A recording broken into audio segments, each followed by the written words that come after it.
ಪರಮ ಪವಿತ್ರವಾಗಿರುವಂಥ ಈ ಶ್ರಾವಣ ಮಾಸದ ಪರ್ವಕಾಲದಲ್ಲಿ ನಮ್ಮ ಬದುಕಿನಲ್ಲಿ ಒದಗಿ ಬಂದಿರುವಂಥ ವರಪುಣ್ಯಮಯವಾದ ಈ ಶುಭ ಗಳಿಗೆಯಲ್ಲಿ ದಿನಾಲು ಸಾಯಂಕಾಲ ಶ್ರೀಮನ್ ನಿಜಗುಣ ಶಿವಯೋಗಿಗಳ ಒಂದು ಸೂತ್ರ ರೂಪವಾದ ಪದ್ಯವನ್ನು ಆಧಾರವಾಗಿಟ್ಟುಕೊಂಡು ನಮ್ಮ ಅಲ್ಪಮತಿಗೆ ತಿಳಿದಷ್ಟು ಹೊಳೆದಷ್ಟು ಗುರುರಾಯನ ಅನುಗ್ರಹದಿಂದ ನಿಮ್ಮೆಲ್ಲರ ಮುಂದೆ ನುಡಿ ನೈವೇದ್ಯವನ್ನು ಮಾಡ್ತಾ ಬಂದಿದ್ದೇನೆ. ಅದರಲ್ಲಿ ನಿನ್ನಿನ ದಿವಸ ಚಿಂತನಕ್ಕೆ ಬಂದಿರುವಂಥ ವಿಷಯ ಯಾವುದು ಅಂತ ಕೇಳಿದರೆ, ಶ್ರೀಮನ್ ನಿಜಗುಣ ಶಿವಯೋಗಿಗಳು ನಮಗೆಲ್ಲ ಅಪ್ಪಣೆ ಕೊಡಿಸ್ತಾರೆ, ಅಪ ಮದವನ್ನ ಜಯಿಸು ಅಂತ ಹೇಳಿ. ಈ ಅರಿಷಡ್ ವರ್ಗಗಳಲ್ಲಿ ಬರುವಂಥ, ಅರಿಷಡ್ ವರ್ಗ ಅಂದ್ರೆ 6 ದುರ್ಗುಣಗಳು ಅಂತ ಹೇಳಿ, ಕಾಮ, ಕ್ರೋಧ, ಲೋಭ, ಮೋಹ, ಮದ. ಆದ ಬಳಿಕ ನಿನ್ನೆ ಮದದ ಬಗ್ಗೆನೇ ಚಿಂತನೆ ಮಾಡ್ತಾ ಮಾಡ್ತಾ ಬಂದಿದ್ದೀವಿ. ಇವತ್ತು ಕೂಡ ಸ್ವಲ್ಪ ಅದನ್ನೇ ಮುಂದುವರಿಸೋಣ. ಮದವನ್ನ ಜಯಿಸು ಅಂತ ಹೇಳಿ. ಮದ ಅಂತಂದ್ರೆ ಅಹಂಕಾರ, ಮದ ಅಂತಂದ್ರೆ ಗರ್ವ, ಮದ ಅಂತಂದ್ರೆ ದುರಭಿಮಾನ ಅಂತ ನಿನ್ನೆ ಹೇಳ್ಕೊಂಡು ಬಂದೀವಿ. ಅದರಲ್ಲಿ ಕುಲದ ಮದ ಇರಬಾರದು ಅನ್ನೋ ಬಗ್ಗೆನೂ ಕೂಡ ಹೇಳ್ಕೊಂಡು ಬಂದೀವಿ. ಶೀಲದ ಮದಾನೂ ಕೂಡ ಇರಬಾರದು ಅಂಥೇಳಿ, ಧನದ ಮದಾನೂ ಕೂಡ ಇರಬಾರದು ಅಂಥೇಳಿ, ರೂಪದ ಬಗ್ಗೆ ಅಭಿಮಾನವೂ ಕೂಡ ಇರಬಾರದು, ಯೌವನದ ಮದ ಅದು ಕೂಡ ಇರಬಾರದು ಅಂತ ಇಷ್ಟು ವಿಷಯ ಹೇಳ್ಕೊಂಡು ಬಂದೀವಿ. ಇವತ್ತು ನಾವು ಹೇಳಬೇಕಾದದ್ದು ಯಾವುದು ಅಂತ ಕೇಳಿದರೆ, ಈ ವಿದ್ಯಾಮದ ಅಂತ ಒಂದದ, ತಪೋಮದ ಅಂತ ಒಂದದ, ಅಧಿಕಾರ ಮದ ಅಂತ ಒಂದದ. ಇದು ಒಂದು 8 ಗುಂಪನ ಇದು. ಅದರಲ್ಲಿ ಇವತ್ತು ಹೇಳಬೇಕಾದದ್ದು ಇವು 3ರ ಬಗ್ಗೆ. ಅದರಲ್ಲಿ ವಿದ್ಯಾ ಮದ ಅಂತ ಹೇಳಿ. ವಿದ್ಯಾ ಅನ್ನೋದು ನಮ್ಮನ್ನು ಉದ್ಧಾರನೂ ಮಾಡ್ತದೆ, ಅದರ ಬಗ್ಗೆ ದುರಭಿಮಾನ ತುಂಬಿಕೊಂತು ಅಂತಂದ್ರೆ ಅದ ವಿದ್ಯೆ ನಮ್ಮನ್ನ ಅಧೋಗತಿಯು ಒಯ್ತದೆ. ಹೆಂಗದ ನೋಡ್ರಿ. ಅದಕ್ಕೆ ವಿದ್ಯೆ ಬಗ್ಗೆ ನಿನ್ನಲ್ಲಿ ದುರಭಿಮಾನ ತುಂಬಿ ತುಳುಕ್ತಿತ್ತು ಅಂತಂದ್ರೆ, ಹೇ ಸಾಧಕನೇ, ಅದು ಭಗವತ್ ಸಾಕ್ಷಾತ್ಕಾರಕ್ಕೆ ಪ್ರತಿಬಂಧಕವಾಗಿರುವಂತಹದ್ದು. ಅದನ್ನು ಮೊದಲ ತ್ವರೆ. ಆ ವಿದ್ಯಾಮದವನ್ನ ಜಯಿಸು ಅಂತ ಹೇಳಿ. ವಿದ್ಯಾದ ಬಗ್ಗೆ 1-2 ಮಾತು ಲಕ್ಷ್ಯ ಕೊಟ್ಟು ಕೇಳಬೇಕು ನೀವು. ವಿದ್ಯಾ ಅಂತಂದ್ರೆ ಬಹಳ ದೊಡ್ಡ ಅಪರೂಪವಾದ ಸಂಪತ್ತು. ಅದು ವಿದ್ಯಾ ಸಂಪತ್ತು ಅಂತ ಕರೀತಾರೆ. ಪ್ರತಿಯೊಬ್ಬರೂ ಅದನ್ನು ಸಂಪಾದನೆ ಮಾಡಬೇಕು. ಲೌಕಿಕ ಜೀವನಕ್ಕೂ ನಮಗೆ ವಿದ್ಯಾ ಬೇಕು, ಉಪಜೀವನಕ್ಕೆ ಬೇಕು. ಅಧ್ಯಾತ್ಮ ಸಾಧನೆಗೂ ಕೂಡ ವಿದ್ಯಾ ಬೇಕು. ಉಪಜೀವನದ ವಿದ್ಯಾ ಲೌಕಿಕ ವಿದ್ಯಾ ಅಂತ ಕರಿತೀವಿ, ಇನ್ನೊಂದು ಅಧ್ಯಾತ್ಮ ವಿದ್ಯಾ ಅಂತ ಕರಿತೀವಿ. ಇವುಗಳನ್ನು ನಾವು ಸಂಪಾದನೆ ಮಾಡಬೇಕು. ಆದರೆ ಅದರ ಬಗ್ಗೆ ದುರಭಿಮಾನ ನಮ್ಮಲ್ಲೇ ಬರಬಾರದು ಅನ್ನುವ ಎಚ್ಚರಿಕೆಯನ್ನ ವಹಿಸಬೇಕು ಅಂತ ಹೇಳ್ತಾರೆ. ಮೊದಲು ವಿದ್ಯಾ ಅಂತಂದ್ರೆ ಏನು ಅನ್ನೋ ಬಗ್ಗೆ ತಾವು ಬಹಳ ಲಕ್ಷ್ಯ ಕೊಟ್ಟು ಕೇಳಬೇಕು. ವಿದ್ಯಾ ಅಂತಂದ್ರೆ ಯಾವುದು ನಮ್ಮಲ್ಲಿ ಇರುವ ಅನಾದಿ ಕಾಲದ ಅವಿದ್ಯಾ ಅಂತೇನದಲ್ಲ, ನಮ್ಮ ಸ್ವರೂಪದ ಮರವೆಯನ್ನ ಮಾಡಿರುವಂಥ, ನಮ್ಮನ್ನ ಕರ್ಮಕ್ಕೆ ಎಳ್ಕೊಂಡು ಬಂದಿರುವಂಥ, ಜನನ ಮರಣಗಳಿಗೆ ಕಾರಣೀಭೂತವಾಗಿರುವಂಥ ಒಂದು ಅವಿದ್ಯಾ ಅಂತದ, ಅನಾದಿ ಅವಿದ್ಯಾ ಅಂತದ. ನಮ್ಮ ಸಮಸ್ತ ದುಃಖಗಳಿಗೆ ಮೂಲ ಕಾರಣ ಅದು. ಅಂಥ ಅವಿದ್ಯೆಯನ್ನ ಯಾವುದು ನಾಶ ಮಾಡುವುದೋ ಅದಕ್ಕೆ ವಿದ್ಯಾ ಅಂತ ಅನ್ನಬೇಕು ಅಂತ ಹೇಳ್ತಾರೆ. ವಿದ್ಯಾ ಅಂದ್ರೆ ಅಕ್ಷರಗಳ ಜ್ಞಾನ ಅಲ್ಲ. ಅನಾದಿ ಕಾಲದ ಅವಿದ್ಯಾ ನಮ್ಮಲ್ಲಿ ಏನು ಅಡಿಗೆಕೊಂಡು ಕುಂತೈತಲ್ಲ, ನಮಗೆ ದುಃಖಕ್ಕೆ ಕಾರಣೀಭೂತ ಆಗೈತಲ್ಲ, ಅದನ್ನ ಯಾವುದು ನಾಶ ಮಾಡ್ತದನೋ ಅದಕ್ಕೆ ವಿದ್ಯಾ ಅಂತ ಕರೀತಾರೋ ಅಂಥ ವಿದ್ಯೆಯನ್ನು ಸಂಪಾದನೆ ಮಾಡು. ಇದು ವಿದ್ಯೆ.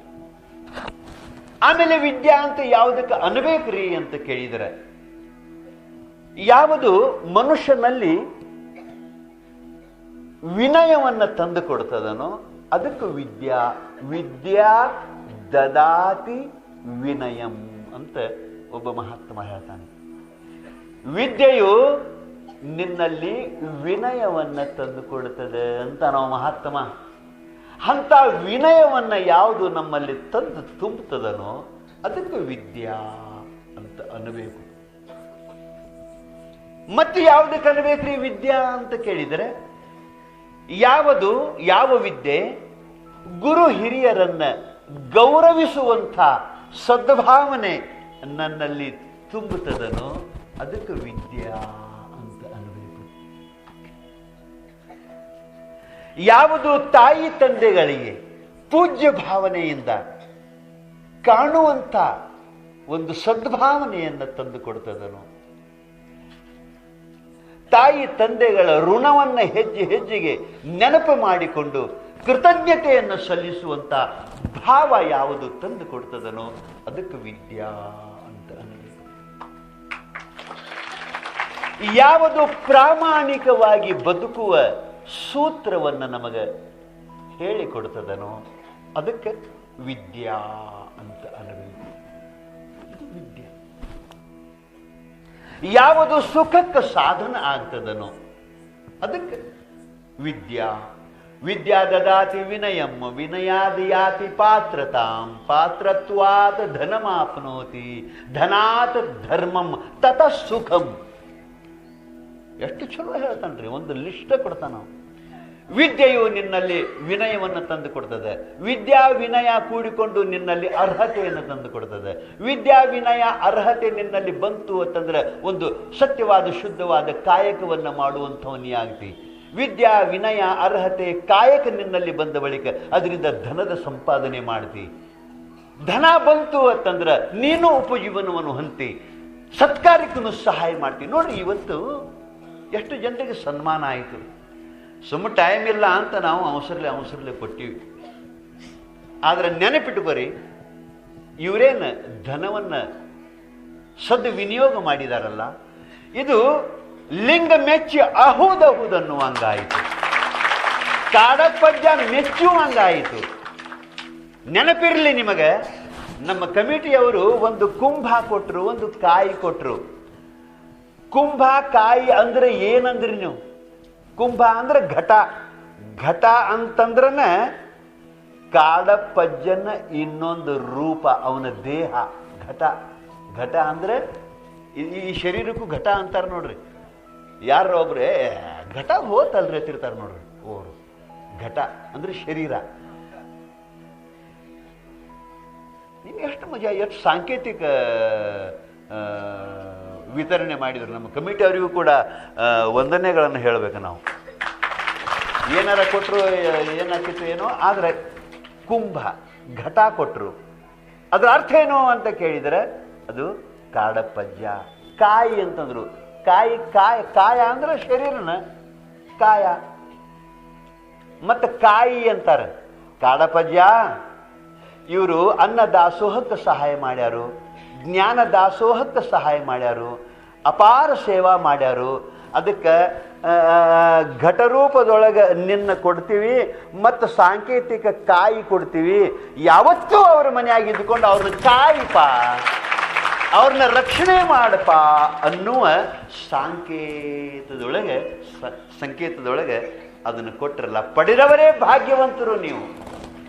ನೀವು ಕೊಡ ಒಯ್ಯಾಕತ್ತಿಲ್ಲ, ನೀವು ತೆಂಗಿನಕಾಯಿ ಒಯ್ಯಾಕತ್ತಿಲ್ಲ, ಕಾಡ ಪಜ್ಜನ ಮನೆಗೆ ಕರ್ಕೊಂಡು ಹೋಗಾಕತ್ತೀರಿ. ಅಂಥ ಭಾಗ್ಯವಂತರು, ಮಂದಿಗೆ ಗೊತ್ತಾಗಂಗಿಲ್ಲ. ಅದಕ್ಕೆ ಧನದ ಸದ್ದು ವಿನಿಯೋಗ ಅಂತಾರೆ. ಈ ಧನ ಬರುವುದು ಸತ್ಯವಾದ ಶುದ್ಧವಾದ ಕಾಯಕದಿಂದ. ಧನ ಮಾಪ್ನೋತಿ, ಧನ ಬರ್ತತಿ. ಧನಾತ್ ಧರ್ಮಂ, ಆ ಧನದಿಂದ ನೀವು ಧರ್ಮ ಮಾಡಿದಿರಿ. ತತಃಸುಖಂ, ಆ ಧರ್ಮದಿಂದ ನಿಮಗ ಸುಖ ಪ್ರಾಪ್ತಿ ಆಕ್ಕತಿ ಅಂತ ಎಂದೋ ಹೇಳಿದಾನೆ ಪುಣ್ಯಾತ್ಮ. ಅಂಥ ಕೆಲಸ ನೀವು ಮಾಡಿದಿರಲ್ಲ, ನಿಮಗೆ ಅಭಿನಂದನೆಗಳನ್ನು ಸಲ್ಲಿಸಬೇಕು. ಇಂಥ ಕಾರ್ಯವನ್ನ ಮಾಡುವ ಪ್ರವೃತ್ತಿ ನಮ್ಮಲ್ಲಿ ಯಾವುದು ತಂದು ಕೊಡ್ತದನೋ ಅದಕ್ಕೆ ವಿದ್ಯಾ ಅಂತ ಅನ್ನಬೇಕು. ಯಾವುದೇ ಒಂದು ವಿದ್ಯಾ ನಿಮ್ಮಲ್ಲಿ ಇತ್ತು ಅಂತಂದ್ರೆ, ಅನೇಕ ವಿದ್ಯೆಗಳದಾವ. ವ್ಯಾಪಾರ ಮಾಡುವುದು ಒಂದು ವಿದ್ಯಾನೆ, ಕೃಷಿ ಮಾಡುವುದು ಒಂದು ವಿದ್ಯಾನೆ, ಪಾಠ ಹೇಳುವುದು ಒಂದು ವಿದ್ಯಾನೆ, ಶಿಕ್ಷಕರು ತಮ್ಮ ಪಾತ್ರವನ್ನು ನಿರ್ವಹಿಸುವುದು ಅದು ಒಂದು ವಿದ್ಯಾನೆ, ಸಂಗೀತ ಅದು ಒಂದು ವಿದ್ಯಾನೆ, ಸಾಹಿತ್ಯ ಅದು ಒಂದು ವಿದ್ಯಾನೆ, ವೈದ್ಯಕೀಯ ಡಾಕ್ಟರ್ ಮಾಡ್ತಿರ್ತಲ್ಲ ವೈದ್ಯಕೀಯ ಚಿಕಿತ್ಸೆ ಅದು ಒಂದು ವಿದ್ಯಾನೆ. ವಿದ್ಯೆಯ ಹಲವು ಮುಖಗಳು. ಎಲ್ಲರೂ ವಿದ್ಯಾವಂತರೇ. ಶಾಲಿ ಕಲಿತರನ ವಿದ್ಯಾವಂತರಂತಲ್ಲ. ವ್ಯವಹಾರ ಜ್ಞಾನ, ಪಾರಮಾರ್ಥಿಕ ಜ್ಞಾನ ಯಾರು ಪಡೆದಾರೋ ಅವರೆಲ್ಲರೂ ವಿದ್ಯಾವಂತರೇ. ಅವರೆಲ್ಲರೂ ವಿದ್ಯಾವಂತರೇ. ಇನ್ನೇನು ಆ ವಿದ್ಯಾದ ಬಗ್ಗೆ ದುರಭಿಮಾನ ನಮ್ಮಲ್ಲಿ ಸೇರ್ಕೋಬಾರದು ಅನ್ನುವ ಎಚ್ಚರಿಕೆ ವಹಿಸಬೇಕು ಅಷ್ಟೇ. ದುರಭಿಮಾನ. ಮತ್ತು ಎಲ್ಲ ವಿದ್ಯಾ ಬಂತು. ಈ ನಾಡಿನೊಳಗೆ ನನ್ನಂಥ ವಿದ್ಯಾವಂತ ಯಾವದ ಅಂದ, ಅವ ತಿಂದ ಅಂದ್ರೆ ಪೆಟ್ಟು ತಿಂದ ಅಂದಂಗ. ಮತ್ತೆ ಮದ ಬತ್ತು ಅಂತಂದ್ರೆ ಪರಮಾತ್ಮನ ಕರುಣೆಯ ಕದ ಮುಚ್ಚಿತು ಅಂತ ತಿಳ್ಕೊರಿ. ಆವಾಗ ಪೆಟ್ಟ ಬೀಳು, ಮತ್ತೇನು ಆಗಂಗಿಲ್ಲ, ಪೆಟ್ಟ ಬೀಳು. ಅದಕ್ಕೆ ವಿದ್ಯಾ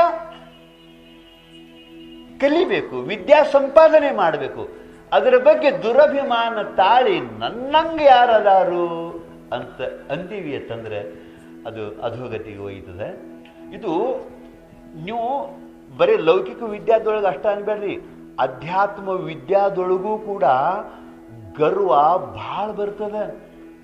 ನಿಮ್ಗೆ ಹೇಳ್ತೀನಿ, ಅಧ್ಯಾತ್ಮ ವಿದ್ಯಾ ಅಂತಂದ್ರೂ ಕೂಡ ಅದು ಏನು ಹೇಳ್ತೀನಿ, ನಮಗೆ ಗೊತ್ತಾಗಲಾರ್ದಂಗ ನಮ್ಮಲ್ಲಿ ಹೊಕ್ಕು ಕೂತಿರ್ತೈತಿ ನೋಡ್ರಿ. ಮತ್ತು ತುಡುಗರು ಹಂಗೆ. ಮತ್ತು ತುಡುಗರು ನಿಮ್ಮ ಮನ್ಯಾಗ ಬರ್ಬೇಕಾರೆ ಹೇಳಿ ಕೇಳಿ ಗಂಟಿ ಬಾರಿಸಿ ಬರ್ತಾರೆ. ನಿಮಗೆ ಗೊತ್ತಾಗಲಾರ್ದಂಗನ ಬರ್ತಾರೋ. ಗೊತ್ತಾಗಲಾರ್ದಂಗ ಬಂದ್ರನ ಅವ್ರ ಕೆಲಸ ಆಕತಿ. ಅದಕ್ಕೆ ಹೇಳ್ಯಾನ ಒಬ್ಬ, ಕಾಮ ಕ್ರೋಧಸ್ಯ ಲೋಭಸ್ಯ ದೇಹೇ ತಿಷ್ಟಂತಿ ಸತ್ತಸ್ಕರ. ತಸ್ಕರ ಅಂದ್ರೆ ಕಳ್ಳರು. ಜ್ಞಾನ ರತ್ನಾಪಹಾರಾಯ ತಸ್ಮಾತ್ ಜಾಗ್ರತ ಜಾಗ್ರತ ಜಾಗ್ರತ. ಎಚ್ಚರಿರು, ಎಲ್ಲಾರು ಮನೆ ತುಡುಗಾಕತಿ, ಎಚ್ಚರಿರು. ಇವು ಮಕ್ಕೊಂಡು ಬಿಡ್ತಾನು, ಇವು ಒಂದಿಟ್ಟು ಏನಾರು ಒಕ್ಕೊಂಡಿರ್ತಾನ, ಮಕ್ಕೊಂಡಿರ್ತಾನು. ತುಡುಗ ಆಗತ್ತೆ ನಿಕ್ಕಿ ಮನಿ. ಅದಕ್ಕೆ ಬಂಧುಗಳೇ, ಎಚ್ಚರ ಇರಲಿ, ಎಚ್ಚರ ಇರಲಿ. ಅಧ್ಯಾತ್ಮ ಶಾಸ್ತ್ರ ಅಭ್ಯಾಸ ಮಾಡ್ಯಾರ ಅಂದ್ರೂ ಅಹಂಕಾರ ಬಂದಿರ್ತದೆ.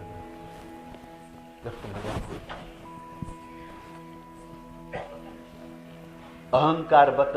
ಯೋಗಿಗೆ ಕೋಪವೇ ಮಾಯೆ, ಯೋಗಿಗೆ ಅಹಂಕಾರವೇ ಮಾಯೆ ಅಂತ ಅಕ್ಕ ಮಹಾದೇವಿ ಹೇಳೇ ಬಿಟ್ಟಾಳ. ಮತ್ತು ಈ ಜಯ ಜಯಕಾರ ಹಾಕೋರು ಬೇರೆ ಇರ್ತಾರಲ್ಲ, ಅವ್ರ ಜಯ ಜಯಕಾರ ಕೇಳಿ ಕೇಳಿ ಕೇಳಿ ಬಂದು ಬಿಡ್ತದೆ ಅವ್ರು ಅಹಂಕಾರ. ಅದಕ್ಕೆ ಬಹಳ ಎಚ್ಚರಿಕೆ ಇರಬೇಕು. ಒಬ್ಬ ಕಾಶಿ ಪಂಡಿತ ನೋಡ್ರಿ, ಅಧ್ಯಾತ್ಮದೊಳಗೆ ಕಾಲು ಕಳೆದಾನ, ಭಾಳ ಚಲೋ ಅಭ್ಯಾಸ ಮಾಡ್ಯಾನ, ಶಾಸ್ತ್ರ ಅಭ್ಯಾಸ ಮಾಡ್ಯಾನ. ಆದರೂ ಅವಂಗೊಂದು ಅಹಂಕಾರ ಬಂದುಬಿಟ್ಟಿತ್ತು, ನನ್ನಂಥ ವಿದ್ಯಾವಂತರು ಯಾರು ಅನ್ನೋದು. ಸುಮ್ಮ ಅಟಕ ಕೂತಿದ್ದಂದ್ರೆ ತಣ್ಣಗಿತ್ತ. ಅವೇನು ಮಾಡ್ತಿದ್ದ, ಯಾರನ್ನಾರ ವಾದಕ್ಕೆ ಕರೀತಿದ್ದ. ವಾದ ಮಾಡಬೇಕು, ವಾದದಲ್ಲಿ ಜಯಿಸಬೇಕು, ಜಯಪತ್ರ ತಗೋಬೇಕು. ಅವಂಗೊಂದು ಹುಚ್ಚು ಹಿಡ್ದಿತ್ತು ಹಂಗೆ. ಒಟ್ಟು ವಾದ ಮಾಡೋದು, ಪಂಡಿತರ ಜೋಡಿ ವಾದ ಮಾಡೋದು, ವಾದದೊಳಗೆ ಜಯಿಸೋದು, ಸನ್ಮಾನ ಬಹುಮಾನ ತಗೊಳ್ಳೋದು, ಜಯಪತ್ರ ತಗೊಳ್ಳೋದು, ಅವನ್ನೆಲ್ಲ ಸರ ಮಾಡಿ ಕೊಳ್ಳಾಗ ಹಾಕೊಂಡು ಅಡ್ಡಾಡೋದು. ಇಂಥ ಒಬ್ಬ ಪಂಡಿತ ಅಧ್ಯಾತ್ಮ ವಿದ್ಯಾ ಭಾಳ ಭಾಳ ಪಂಡಿತ, ಅವ ಭಾಳ ದೊಡ್ಡ ಶಾನ್ಯ ಇದ್ದ. ಅವ ಉತ್ತರ ಹಿಂದೂಸ್ತಾನದೊಳಗೆ ಎಲ್ಲರನ್ನೂ ಗೆದ್ದಿದ್ದವ, ಎಲ್ಲ ಪಂಡಿತೋತ್ತಮರನ್ನು ಗೆದ್ದಿದ್ದ. ಇನ್ನಟ್ಟು ಅಹಂಕಾರ ತುಂಬಿ ತುಳ್ಕಾಕಿತ್ತು. ಅವನೇನು ಬಂತು, ಒಟ್ಟು ಇಡೀ ಭಾರತದೊಳಗೆ ಯಾರ್ಯಾರು ಅದಾರಲ್ಲ ಅವ್ರನ್ನೆಲ್ಲರನ್ನು ಒಟ್ಟು ಗೆದ್ದು ಬಿಡಬೇಕು ಅಂತ ತಲೆಯಾಗ ಬಂತು. ಉತ್ತರ ಹಿಂದೂಸ್ತಾನದೊಳಗೆ ಎಲ್ಲ ಪಂಡಿತರು அவங்க ಸೋತಿದ್ರು. ಇನ್ನು ಉತ್ತರ ಭಾರತದೊಳಗೆ, ಇನ್ನು ದಕ್ಷಿಣ ಭಾರತದೊಳಗೆ ಅವ ಇದ್ದ ಕಾಲಕ್ಕೆ ಸಿದ್ಧಾರೂಢರದು ಒಂದು ಭಾಳ ದೊಡ್ಡ ಹೆಸರಿತ್ತು. ಸಿದ್ಧಾರೂಢರು ಅಂತಂದ್ರೆ ಜಗದ್ಗುರುಗಳು, ಭಾಳ ದೊಡ್ಡವರು, ಎಲ್ಲ ವೇದ ಉಪನಿಷತ್ತ ಪುರಾಣ ಹದೀಸ ಎಲ್ಲ ಬಲ್ಲವರು, ಹೀಗೆಲ್ಲ ಇತ್ತು. ಅಂದ್ಕೂಡಲೇ ಅವ ಏನು ಮಾಡಿದ, ಹಂಗಾರೆ ಈ ಭಾಗದಾಗ ಭಾಳ ಹೆಸರು ಇದ್ದವರು ಅಂದ್ರೆ ಸಿದ್ಧಾರೂಢರು, ಅವನೊಬ್ಬನ ಗೆದ್ನಂದ್ರೆ ಇದೊಂದು ಭಾಗ ಗೆದ್ದಂಗೆ ಆಕತಿ. ಈ ಕುಸ್ತಿಯಾಗ ಕಣದಾಗ ಒಗದವನು ಒಗದ್ರೆ ಎಲ್ಲರನ್ನೂ ಒಗದಂಗಲ್ಲ. ಈ ಅದೊಂದು ಇದ್ರ ಈ ಕಣದಾಗ ಅಗದಿ ಮೇಲ್ ಗುಸ್ತಿ ಆಗಿ ಯಾವ ಒಗದಿರ್ತಾನಲ್ಲ ಅವನೊಬ್ಬನ ಒಗದ್ರೆ ಉಳ್ಕಿ ಮಂದಿ ಜೋಡಿ ಏನು ಆಡು ಜೋರಿಲ್ಲ, ಎಲ್ಲರನ್ನೂ ಒಗದಂಗ ಅದು. ಹಿಂಗೊಂದು ಹೆಂಗೆ ಲೆಕ್ಕ ಇರ್ತೈತಲ್ಲ, ಅವ ಉತ್ತರ ಹಿಂದೂಸ್ತಾನ ಎಲ್ಲ ಮುಗಿಸಿದ್ದ, ದಕ್ಷಿಣ ಹಿಂದೂಸ್ತಾನಕ್ಕೆ ಬಂದ, ಹುಬ್ಬಳ್ಳಿಗೆ ಬಂದ್ರೆ ಅವ. ಅವರಲ್ಲಿ ಅಹಂಕಾರ ಎಷ್ಟು ಮನಿ ಮಾಡಿರ್ತೈತಿ ನಿಮಗೆ ಹೇಳ್ತಾನೆ. ಸಿದ್ಧಾರೂಢರು ಮಠದ ಮುಂದೆ ಈ ದಾಸೋಹಕ್ಕೆ ಕಾಳ ಕಡಿ ಮೆಣಸಿನಕಾಯಿ ಮಂದಿ ತಂದು ಒಗಿತಿದ್ರೆ, ಅವು ತಂದು ಒಗಿಯುವಾಗ ಅಂಗಳದಾಗ ಅಟ್ಟ ಕಾಳು ಬೀಳ್ತಿದ್ವು. ಮೆಣಸಿನಕಾಯಿ. ಇವರು ಸಿದ್ಧಾರೂಢರು ಲಂಗಟ ಒಂದೇ ಇತ್ತು, ಒಂದು ಪಂಜೆ ಲಂಗಟ ಅದೊಂದೇ ಇತ್ತು. ಕಾಳ ಮೆಣಸಿನಕಾಯಿ ಬಿದ್ದು ಜ್ವಾಳ ಆರಿಸ್ಕೋತ ಅಂಗಳದಾಗ ಕುಂತಿದ್ರು.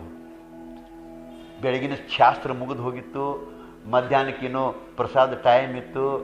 ಅಟೊಟ್ಟಿಗೆ ಮಂದಿ ಹೋಗಿದ್ರು, ಬರ್ದವರು ಹೋಗೋರು ಇದ್ದರು. ಒಂದೀಟು ಜನದಟ್ಟನೆ ಕಡಿಮೆ ಆದಾಗ ಬಿದ್ದ ಕಾಳ ಎಲ್ಲರೂ ತುಳಿದಾಡ್ತಾರು ಅಂತ ಹೇಳ್ಯಾರೆ. ಅವ್ನು ಕಾಳ ಆರಿಸ್ಕೋತ ಕುಂತಿದ್ರು. ಅವ್ರನ್ನೂ ಬಂದು ಅವ್ರು ರೈಲ್ವೇದಿಂದ ಬಂದಿದ್ರು. ಅವ್ನು ದಿಲ್ಲಿಯಿಂದ ಉತ್ತರ ಹಿಂದೂಸ್ತಾನ ಕಡೆ ಬಂದು ರೈಲ್ವೆ ಇಳಿದು ಟಾಂಗ ಮಾಡಿಕೊಂಡು ಮಠಕ್ಕೆ ಬಂದವ. ಸಿದ್ಧಾರೂಢ ಮಠ ನೋಡಿರ್ಬೇಕಲ್ಲ ಯಾರು ನೀವು ಆದವ್ರು. ಅಲ್ಲಿ ಬಂದ ಕೂಡಲೇ ಈ ಸಿದ್ಧಾರೂಢರು ಕೂತಿದ್ರು. ಅವ್ರನ್ನ ಕೇಳಿದವ, ಏಯ್ ಸಾಧು, ಇಲ್ಲಿ ಸಿದ್ಧಾರೂಢ ಅಂತದಾನು, ಎಲ್ಲಿದಾನು ಅಂತ. ಅಂದರೆ ಪ್ರೀತಿಯಿಂದ ಮಾತಾಡು ವಿನಯ ಸಹಿತ ಇದ್ದಿದ್ದಿಲ್ಲ. ನೇಮನತಿ ವಿದ್ಯಾ ದದಾತಿ ವಿನಯಂ, ವಿದ್ಯೆಯು ವಿನಯವನ್ನು ತಂದುಕೊಡುತ್ತದೆ ಅಂತಂದಾರೆ. ಅವ ಇಷ್ಟು ವಿದ್ಯಾವಂತರಿದ್ದರೂ ವಿನಯ ಇದ್ದಿದ್ದಿಲ್ಲ. ಅವನು ಏಯ್ ಸಾಧು, ಸಿದ್ಧಾರೂಢ ಅಂತದಾನಂತ, ಎಲ್ಲಿದಾನ, ಒಳಗೆ ಕುಂಡ್ರ ನಡ್ರಿಪ್ಪ, ಬಂದು ಭೇಟಿ ಅಕ್ಕಾರು ಅಂತ. ಅವರು ಹಿಂಗ ಕಾಶಿಯಿಂದ ಬಹಳ ದೊಡ್ಡ ಪಂಡಿತ ಬಂದಾನಂತ ಹೇಳ. ಹ್ಞೂನ್ರಿಪ್ಪ ಅಂದ್ಕೊಂಡ್ರು. ಇವ್ರು ಹೋದ್ರಿ, ಹೋಗಿ ಒಂದಿಟ್ಟು ಮಾರಿ ತಕ್ಕೊಂಡಿದ್ದಾರೆ, ಒಂದಿಟ್ಟು ಲುಂಗಿ ಹಚ್ಕೊಂಡು ಒಂದಿಟ್ಟು ಇದನ್ನು ಮಾಡಿ ಬಂದರು. ಹೇಳಿಲ್ಲ ಸಿದ್ಧಾರೂಢ, ಹೇಳಿಲ್ಲ. ಇಲ್ಲ, ಮಂದಿ ನನಗ ಅಂತಾರ್ರಿ ಅಂದ್ರು. ಸಿದ್ಧಾರೂಢ ಅಂತ ಮಂದಿ ನನಗ ಅಂತಾರ್ರಿ. ಏನು ಕೆಲಸ ಇತ್ರಿ? ನಿನ್ನ ನಿನ್ನ ನಿನ್ನ ಗೆದಿಯುವುದು ಎಟ್ಟೋತಾವ. ಬರೀ ಅದೋ ತಿಳಿ ಅದು ಒಂದು ಭೂತ ರೀ, ಅದು ಒಂದು ಭೂತ. ನಿಮಗೆ ಹೇಳ್ಕೊಂಡು ನೆನಪಿಟ್ಕೋರಿ. ಏನು ಅಂತ ಕೇಳಿದರೆ, ದುರಭಿಮಾನಂ ಸುರಾಪಾನಂ, ಮದ ಏನಂತ ಬರ್ತೈತಲ್ಲ ಅದೊಂದು ರೀತಿ ಸುರಾಪಾನಂ. ಸುರಾಪಾನ ಅಂತಂದ್ರೆ ಶರೆ ಕುಡಿದ ಬಳಿಕ ನಿಶೆ ಆಕೈತೆ ನೋಡ್ರಿ. ನಿಶೆ ಆದ ಬಳಿಕ ಮನುಷ್ಯಗೆ ಬಂದಾಗ ಮಾತಾಡ್ತಾನಲ್ಲ, ಹಂಗೆ ಪಂಡಿತ ಮಾತಾಡಕತ್ತಿದ್ದ, ನಿಶೆ ಆಗಿತ್ತು. ನೀನ ನನಗ ಅಂತಾರಿಪ್ಪ, ಏನು ಕೆಲಸ ಇತ್ತು? ವಾದ ಮಾಡಕ್ಕೆ ಬಂದ ನಾ. ವಾದ ನೋಡು, ಎದ್ರ ಬಗ್ಗೆ ವಾದ ಮಾಡೋರು? ಎದ್ರ ಬಗ್ಗೆ ಸುಮ್ಕ ಆರಾಮ ಪ್ರಸಾದ್ ತಯಾರೈತಿ ನಡ್ರಿ. ಏಯ್ ಪ್ರಸಾದ್ ಆ ಬಳಿಕ ನೋಡ್ರಿ, ಪ್ರಸಾದ್ ಆ ಬಳಿಕ ಮೊದಲ ವಾದ. ಅವ್ರಂದ್ರು ಏನು ಕಿರಿಕಿರಿ ಮಾರಾಯ, ಯಾಕೆ ಸುಮ್ಮ ವಾದ, ಏನು ನಾವು ತಣ್ಣಗದೀವಲ್ಲ, ತಣ್ಣಗಿದ್ದೆ ಹಂಗಾರ ನಾ ಸೋತ್ನೆ ಅಂತ ಬರೆದು ಕೊಡು, ತಳಗ ಸಹಿ ಮಾಡು. ಇಂಥ ಪಂಡಿತರು ನನ್ನ ಜೋಡಿ ವಾದ ಮಾಡಕ್ಕೆ ಬಂದಿದ್ರು, ಅವರಿಗೆ ನಾನು ಸೋತನಿ ಅಂತ ನೀ ತಳಗ ಸಹಿ ಮಾಡಿಕೊಡು, ನಮಗೆ ಜೈಪತ್ರ ಬೇಕೆ. ಅದನ್ನ ತಗೊಂಡು ಏನು ಮಾಡ್ತೀರಿ ಅಂದ್ರು ಅವರು. ಅದನ್ನ ತಗೊಂಡು ಏನು ಮಾಡ್ತೀರಿ, ಒಂದು ಯಾಕೆ 10 ಬರೆದು ಕೊಡ್ತನು ಅಂದ್ರು ಅವರು. ಹಂಗಲ್ಲ ಹಂಗಲ್ಲ ಹಂಗಲ್ಲ, ಅದಕ್ಕೆ ಬಹಳ ಕಿಮ್ಮತ್ತೈತಿ, ನಿನಗೇನು ಗೊತ್ತು ಅಂದರು. ಒಟ್ಟ ಇನ್ನೇನಾರ ಮಾಡೋದು ಅಂದ್ರೆ ಅವರು, ವಾದ ಮಾಡೋದು. ಕುಂಡ್ರಿಪ್ಪ ಏನು ಮಾಡು ವಾದ, ಏನಂತ ವಾದ ಮಾಡೋದು, ಏನು ವಾದ ಮಾಡೋದು ಅಂದ್ಕೊಳ್ಳೆ. ಅವೇನಂದ್ರಿ, ನೋಡಪ್ಪ ಸಿದ್ಧ, ಒಂದು ಲಿಸ್ಟ್ ಹೇಳ್ತೇನೆ ನನಗೆ, ಯಾವ್ದು ಮಾಡ್ತಿ ಮಾಡು. ವಾದ ಅಂದ್ರೇನ, ನೀ ದೇವರ ಅದಾನು ಅಂತ ಸಿದ್ಧ ಮಾಡಿದೀಯಂತಂದ್ರೆ ನಾ ದೇವರು ಇಲ್ಲ ಅಂತ ಸಿದ್ಧ ಮಾಡ್ತೀನಿ. ಆ ಬಳಿಕ ನೀನು ಅದ್ವೈತ ಸತ್ಯ ಅಂತ ನೀ ಸಿದ್ಧ ಮಾಡಿದೆ ಅಂದ್ರೆ ಅದ್ವೈತ ಸತ್ಯ ಅಲ್ಲ, ದ್ವೈತ ಸಿದ್ಧ ಅಂತ, ದ್ವೈತ ಸತ್ಯ ಅಂತ ನಾ ಸಿದ್ಧ ಮಾಡ್ತೀನಿ.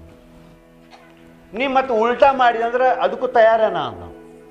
ನೀನ ದೇವರು ಇಲ್ಲ ಅಂದಂದ್ರೆ ನಾ ಅದಾನಂತ ಸಿದ್ಧ ಮಾಡ್ತೀನಿ. ನೀ ಅದಾನಂತ ಅಂದಂದ್ರೆ ನಾ ಇಲ್ಲ ಅಂತ ಸಿದ್ಧ ಮಾಡ್ತೀನಿ. ನೀ ದ್ವೈತವಾದವೇ ಸತ್ಯ ಅಂತಂದ್ರೆ ಅದನ್ನು ಸುಳ್ಳ ಅಂತ ನಾನು ಅದ್ವೈತವಾದ ಸತ್ಯ ಅಂತ. ನೀ ಅದ್ವೈತದ ಕಡೆ ಆದಿ ಅಂತಂದ್ರೆ ನಾನು ಅದನ್ನು ಸುಳ್ಳು ಮಾಡಿ ದ್ವೈತ ಸತ್ಯ ಅಂತ ಹೇಳ್ತೀನಿ. ಮುಕ್ತಿಗೆ ಜ್ಞಾನವೇ ಮಾರ್ಗ ಅಂತ ನೀ ಅಂದ್ಯಂದ್ರೆ ಅದನ್ನು ಸುಳ್ಳು ಮಾಡ್ತಾನೆ, ಮುಕ್ತಿಗೆ ಭಕ್ತಿ ಮಾರ್ಗ ಅಂತ ಹೇಳ್ತೀನಿ. ನೀ ಒಂದು ವೇಳೆ ಮುಕ್ತಿಗೆ ಭಕ್ತಿ ಮಾರ್ಗವೇ ಶ್ರೇಷ್ಠ ಅಂದಂದ್ರೆ ಅದನ್ನು ಸುಳ್ಳು ಮಾಡ್ತಾನೆ, ಜ್ಞಾನ ಮಾರ್ಗ. ಒಟ್ಟು ನೀ ಏನು ಅಂತಿಲ್ಲ ಅದನ್ನು ಸುಳ್ಳು ಮಾಡ. ಮತ್ತು ನಾ ಏನು ಸಿದ್ಧ ಮಾಡ್ತೀನೋ ನೀ ಸುಳ್ಳು ಮಾಡು. ನಾ ಹೇಳಿದ್ದ ನೀ ಸುಳ್ಳು ಮಾಡಿದೆ ಅಂತಂದ್ರೆ ನಾ ಸೋತಂಗ. ಮತ್ತ ನೀ ಹೇಳಿದ್ದು ಏನ್ರಿ ಬರೋಬರ್ ಐತಿಲ್ರಿ? ಈ ಪಂಡಿತಂದ ಗುದ್ದಾಟಿ ನಮ್ಮ ತಲೆಯಾಗ ಹೋಗ್ತೈತಿ. ಹೆಂಗಾಯ್ತು ನೋಡಿ, ಮಜಾ ಆಯ್ತು. ನೀನು ಯಾವ್ದು ಖರೆ ಅಂತಿ ಸಿದ್ದಪ್ಪ, ಅದನ್ನು ನಾ ಸುಳ್ಳು ಮಾಡ್ತೀನಿ. ನಾ ಸುಳ್ಳು ಮಾಡಿದ್ದ ನೀ ಖರೆ ಮಾಡಿ ತೋರಿಸಿದೆ ಅಂದ್ರೆ ನೀ ಗೆದ್ದಂಗ. ನೀ ಖರೆ ಅಂದದ್ದು ನಾ ಸುಳ್ಳು ಮಾಡಿನ ಅಂದ್ರೆ ನಾ ಗೆದ್ದಂಗ. ಹಂಗಾರ ಮೊದಲು ಯಾರು ಶುರು ಮಾಡೋಣ್ರಿ ಅಂದ್ರು ಸಿದ್ಧಾರೂಢ. ನಾ ಶುರು ಮಾಡ್ರೆ ನಿನಗೆ ಕುಂಡ್ರಾಕ ಆಗಾಗಿಲ್ಲ, ದಿಕ್ಕು ತೆಪ್ಪಿತ್ತು, ನೀನ ಏನು ಹೇಳ್ತಿ ಹೇಳ, ನೀನ ಶುರು ಮಾಡು, ನೀ ಹೇಳಿದ್ದು ಸುಳ್ಳು ಮಾಡ್ತೀನಿ ನಾನು ಅಂತ ಹೇಳ್ತಾನು. ಇಂಥ ಮಂದಿಗೆ ಹ್ಯಾಂಗ ತಿದ್ದಬೇಕು ಅನ್ನೋದು ಜ್ಞಾನಿಗಳಿಗೆ ಬರೋಬ್ಬರಿ ಪಕ್ಕಾ ಗೊತ್ತಿರ್ತೈತ್ರಿ. ಅವ್ರೇನು ಮಾಡಿರು, ಹಂಗಾರ ನಾ ಹೇಳಿದ್ದು ನೀವು ಸುಳ್ಳು ಮಾಡ್ತೀಪ, ನಾ ಯಾವ್ದು ಖರೆ ಆತನೋ ಅದು ನೀವು ಸುಳ್ಳು ಮಾಡ್ತೀಪ. ನೀವು ಜಗತ್ತು ಸುಳ್ಳು ಅಂದ್ರೆ ಅಂದ್ರೆ ನಾ ಖರೆ ಮಾಡಿ ತೋರಿಸ್ತೀನಿ, ನೀವು ಖರೆ ಅಂದ್ರೆ ಅದನ್ನು ಸುಳ್ಳು ಮಾಡಿ ತೋರಿಸ್ತೀನಿ. ಆಯ್ತು, ನಾವೊಂದು ಮಾತು ಖರೆ ಅಂತ ಹೇಳ್ತನು, ನೀ ಅದನ್ನು ಸುಳ್ಳು ಮಾಡಪ್ಪ ಅಂದ್ರು. ಎಷ್ಟೊತ್ತ ಒಂದು ಒಂದು ಒಂದು ಒಂದು ಒಂದು ಸೆಕೆಂಡ್ ಬೇಕಾಗಿಲ್ಲ. ನೀ ಎಷ್ಟು ಓದಿ, ನಾ ಓದಿದಟ್ಟು ಗ್ರಂಥ ನೋಡಿಲ್ ನೀ. ನಾ ಎಷ್ಟು ಗ್ರಂಥ ಓದಿಲ್ಲ ಅಟ್ಟು ಗ್ರಂಥ ಕಣ್ಣಿಲ್ಲೇ ನೋಡಿಲ್ಲ ನೀ. ನನ್ನ ಜೋಡಿ ಏನೋ ಅದು ಮಾಡ್ತೀವಿ ಅಂತ ದೇವು ಬಡ್ಕೊಂಡಿದ್ರೆ ಬಡಬಡ ಸಾಕಾಯ್ತು. ಅತಿಂದ ಆಯ್ತಪ್ಪ ಮರಾಯ, ಇಷ್ಟು ದೊಡ್ಡ ಪಂಡಿತ ಅದಿ ಅಂತಂದ್ರೆ ನಾವೊಂದು ಮಾತು ಖರೆ ಅಂತ ಸಿದ್ಧ ಮಾಡ್ತನು, ನೀ ಅದನ್ನು ಸುಳ್ಳು ಮಾಡು ಅಂತಂದ್ರು. ಮಾಡ್ತಾನ ಏನು ಹೇಳ್ತಿ ಹೇಳ ಅಂದ್ಕೊಳ್ಳಿ. ಇವ್ರೇನು ಅನ್ಬೇಕು ನೋಡ್ರಪ್ಪ, ನೀವು ಇಷ್ಟು ದೊಡ್ಡ ಪಂಡಿತರದಿರಿ ಅಂತಂದ್ರೆ, ಇಷ್ಟು ದೊಡ್ಡ ವಿದ್ವಾಂಸರದಿರಿ ಅಂತಂದ್ರೆ, ಇಷ್ಟು ದೊಡ್ಡ ಪ್ರಕಾಂಡ ಪಂಡಿತರದಿರಿ ಅಂತಂದ್ರೆ ನನಗೆ ನಿಕ್ಕಿ ಹಿಂಗೆ ಅನಿಸ್ತೈತಿ, ನೀವು ನಿಮ್ಮ ತಾಯಿ ಹೊಟ್ಟಿಲೆ ಅತ್ಯಂತ ಸುಸಂಸ್ಕೃತ ಮನೆತನದೊಳಗನ ನೀವು ಹುಟ್ಟಿ ಬಂದರಿ. ನಿಮ್ಮ ತಾಯಿ ಹೊಟ್ಟಿಲೆ ಅತ್ಯಂತ ಸುಸಂಸ್ಕೃತರಾದಂಥ ನಿಮ್ಮ ತಂದೆ ಹೊಟ್ಟಿಲೇನೆ ನೀವು ಹುಟ್ಟಿ ಬಂದರಿ. ಇದು ಖರೆ ಅಂತ ನಾ ಹೇಳ್ತೀನಿ. ಇದನ್ನು ನೀವು ಸುಳ್ಳು ಮಾಡು. ನಿಮ್ಮಪ್ಪಗನ ಅಂದ್ರೆ ನಾ ಸುಮ್ಮ ಮರ್ಯಾದೆಲಿ ಹೇಳಾಕತ್ತೇನೆ, ನಿಮ್ಮ ತಾಯಿ ಹೊಟ್ಟಿಲೆ ನಿಮ್ಮಪ್ಪಗನ ಸುಸಂಸ್ಕೃತ ಮನೆತನದವ ನೀನು, ನಿಮ್ಮಪ್ಪಗನ ನೀವು ಹುಟ್ಟಿ ಬಂದದಿ, ಅಂದಾಗ ಇಷ್ಟು ದೊಡ್ಡ ಪಂಡಿತ ಆಗಿದಿ ಅಂತ ನಾನು ಖರೆ ಈ ಮಾತಾ ಅಂತನೂ ನೀ ಇದನ್ನು ಸುಳ್ಳು ಮಾಡು. ಇನ್ನು ಅವ ಸುಳ್ಳು ಮಾಡ್ಬೇಕಾರೆ ಏನು ಅನ್ಬೇಕ್ರಿ? ಏನು ಅನ್ಬೇಕೇನು? ಅವ ನಾನು ನಮ್ಮ ಅಪ್ಪಗ ಅನ್ಬೇಕಲ್ಲ. ಅವನ್ ದಿಕ್ಕ ತೆಟ್ಟು ಬೆವರ ಬಿಡ್ತು. ಅವಂದ ಇಂಥವ್ರು ನನಗೆ ಭೇಟಿನ ಆಗಿದ್ದಿಲ್ಲ ಅಂತ. ನಮಸ್ಕಾರ ಮಾಡಿ. ಇಂಥವ್ರು ನನಗೆ ಯಾರು ಭೇಟಿ ಆಗಿದ್ದಿಲ್ಲ ಯಪ್ಪ. ಇದು ಹೆಂಗತ್ತಂದ್ರೆ ಇವು ಈ ಈ ಈ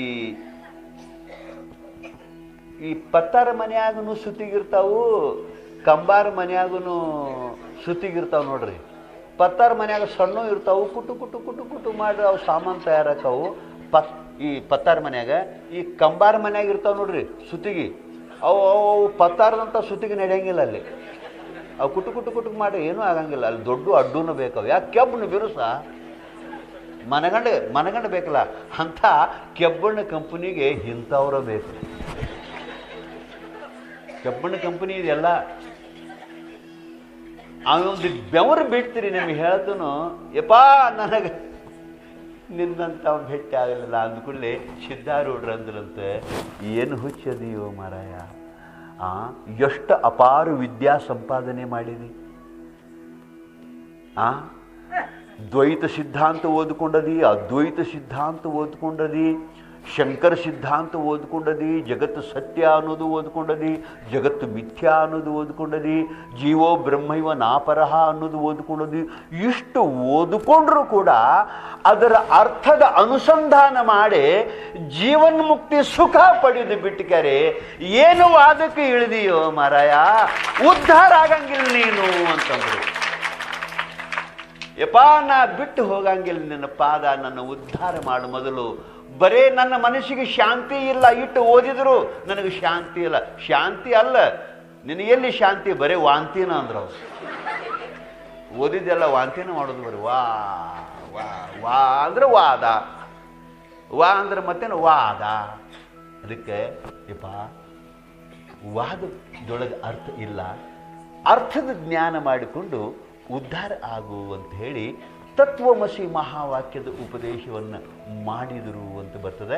ಆ ಬಳಿಕ ಅವನು ಪಂಡಿತ ಉದ್ಧಾರ ಆಗಿ ಅವ್ರ ಗುಣಗಾನ ಮಾಡ್ಕೊತ ಮತ್ತು ವಾದ ಅವ್ರ ಬಗ್ಗೆ ಗ್ರಂಥ ಬರದ ಅಂತ ಬರ್ತದೆ. ಅಂತೂ ನನಗೇನು ಹೇಳಬೇಕಾಗಿತ್ತು, ವಿದ್ಯಾ ನಮ್ಮನ್ನು ಉದ್ಧಾರನೂ ಮಾಡ್ತತಿ, ವಿದ್ಯಾ ನಮ್ಮನ್ನ ಅಧೋಗತಿಗೂ ಒಯ್ತತಿ. ಅದರ ಬಗ್ಗೆ ದುರಭಿಮಾನ ಬಂದು ಸೋಲು ಗೆಲುವಕ್ಕೆ ನಿಂತ ಅಂತಂದ್ರೆ ಅಧೋಗತಿಗೇನೆ ಹೋಗೋದು, ಉದ್ಧಾರ ಆಗಂಗಿಲ್ಲ. ಅದಕ್ಕೆ ಬಂಧುಗಳೇ, ವಿದ್ಯಾ ನಮ್ಮನ್ನು ಉದ್ಧಾರ ಮಾಡುವಂಥದ್ದಿರಬೇಕು. ಅದಕ್ಕೆ ವಿದ್ಯಾ ಬಗ್ಗೆ ಮದ ಇರಬಾರದು.